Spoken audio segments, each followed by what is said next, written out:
Chair and members, SB 187 deals with flexibility during the work week or during work schedules. Flexibility in employees' work schedule is beneficial to both the employer and the employee. California's law should permit flexible work week schedules, such as a 4-day work week for individual workers desiring to find a balance between work and professional life. SB 187, the Workplace Flexibility Act of 2009, helps to address this problem by establishing a voluntary, employee-driven process where the employee can request an alternative work week schedule of no more than 40 hours total. If the employee and the employer agree to the alternative schedule, then the new schedule would be paid at the regular time rates. Any work performed beyond the schedule would remain subject to current California overtime laws. Employees would be able to request a compressed work schedule of up to 10 hours a day with a 40-hour maximum for the week, or an 9-hour days and one 8-hour day in a 2-week period, also known as commonly as the 980 schedule. California is one of only 4 states that does not currently allow conform our wage laws to the Fair Labor Standards Act that would allow for these types of flexibilities in the workplace.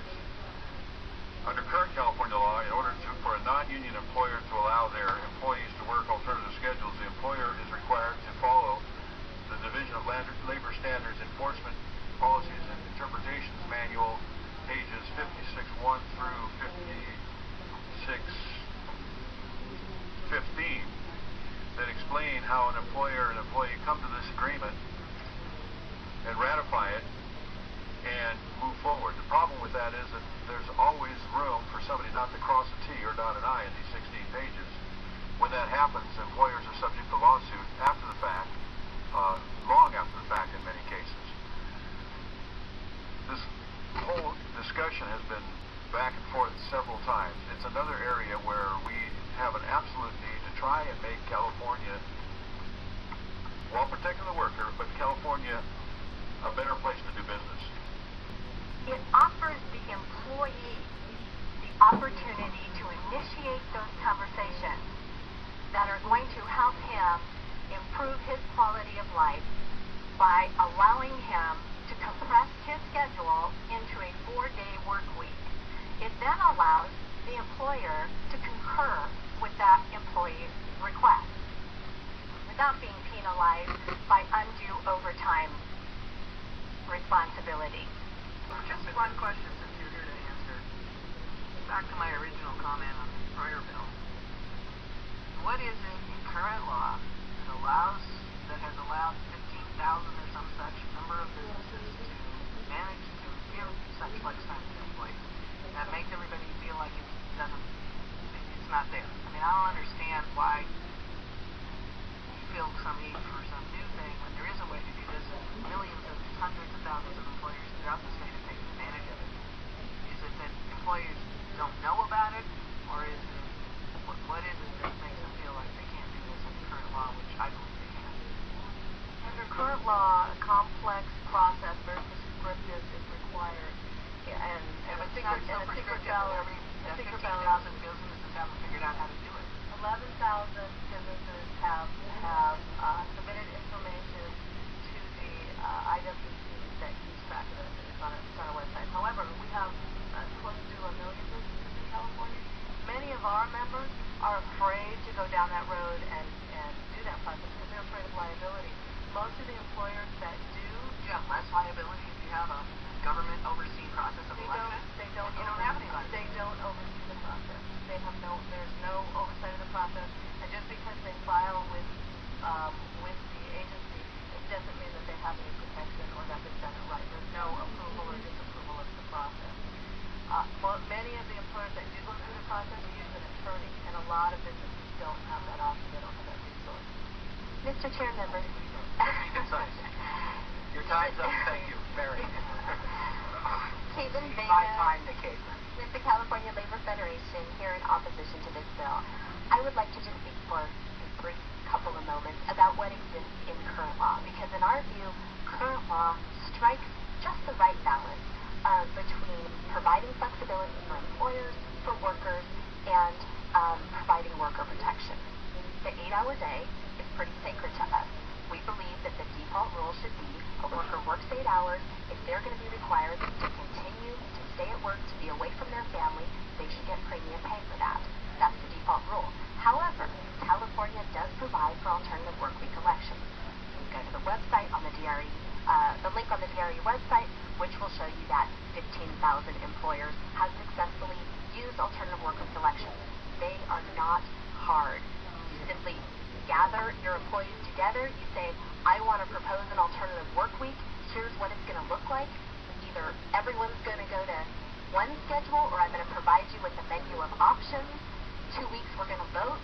You hold a vote. If 2/3 of the employees want it, you've adopted an alternative work week schedule. It is not complex.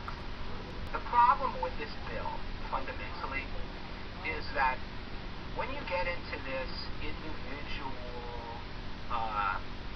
the employee requests it, the employer can refuse it, but the employee can't demand it. You know, it's not like the employee gets to say, I want a certain schedule and you're going to give it to me. The employee asks for it and the employer says yes or no. And what if the employer suggests it and the employee has to respond to it? The history of labor law, and wage and hour in particular, is the history of worker agreement obtained under very stressful, perhaps duressful type of situations, if that's a word. And the history of labor law as it's changed since the 1920s is to understand that there is that imbalance in the relationship, and that we don't always trust a situation where an individual can possibly be coerced into giving their permission. Is it accurate, the comment from Mr. Broad, that there has been no litigation, and maybe no, absolutely none? Has there been much? Has there been any? You know, we've heard from a number of employers who fear litigation. I don't have a specific example of cases to be discussed. That comment surprised me too. We're going to research that, but we have not had the opportunity to check that. But clearly none have come to your attention. You'd have to No, I research don't have to any. find it out. Briefly, there was a comment made about the purpose of this is to ensure that the 8-hour work week is enforced so people can spend time and not be away from their family. This would allow 50 additional days with family a year. The employer was allowing the employee to work a 4-day work week. It would allow 50 less trips to work during prime commute time, which would certainly help with our traffic congestion. It would allow 50 less trips to work, which would certainly be an environmental improvement. So there are many good reasons to allow for a 40-hour work week done with alternative scheduling. The support for this is indicative of the problem with whether there's a dispute. Is it 11,000 or 15,000? But we've got 1 million businesses. It's a small number who have negotiated. We don't even know they've negotiated. That simply says that they filed an intent statement on the list that they were going through the process. No one checks to see that the process has been completed successfully. No one gives them a imprimatur that says you did it right. It's a filing. And I don't disagree, Senator Duchesne. There may be some options here for looking at that. But the list of people who have said we need a change is huge. I think you've all got in your package a list of chambers, starting with the Antioch Chamber of Commerce. Mr. Chairman. I'm a member. I don't remember that message. I noticed that. Okay.